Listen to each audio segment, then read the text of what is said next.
ترتیب حج: نمبر 1، گھر سے روانگی۔ نمبر 2، حدود میقات پر پہنچ کر احرام باندھنا۔ نمبر 3، غسل یا وضو کر کے شہر مکہ میں داخل ہونا۔ نمبر 4، مسجد حرام میں داخل ہونا اور خانہ کعبہ کا طواف مقرر طریقے پر کرنا۔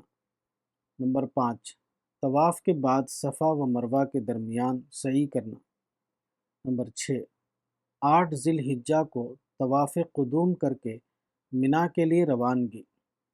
نمبر 7، 9 ذی الحجہ کو عرفات میں جانا اور ظہر و عصر کی نماز ملا کر پڑھنا۔ نمبر 8، 9 ذی الحجہ کی شب کو مزدلفہ پہنچ کر مغرب و عشاء کی نماز اکٹھا پڑھنا، رات کو وہاں قیام کرنا۔ نمبر 9، 10 ذی الحجہ کو مزدلفہ سے چل کر منا میں آنا، جمرہ عقبہ پر کنکریاں مارنا۔ نمبر 10، قربانی کرنا اور سر کے بال منڈانا۔ نمبر 11، 10 ذی الحجہ کو سر منڈانے کے بعد مکہ جا کر طواف زیارت کرنا اور پھر منا واپس آنا، اور اگر 8 ذی الحجہ کو سعی نہ کی ہو تو صفا و مروہ کے درمیان سعی کرنا۔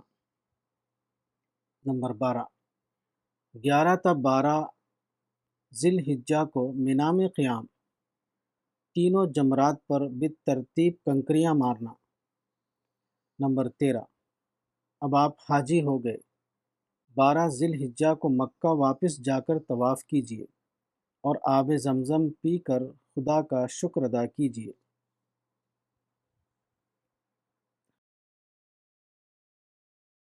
کتاب حقیقت حج، مولانا وحید الدین خان، صفحہ نمبر 110۔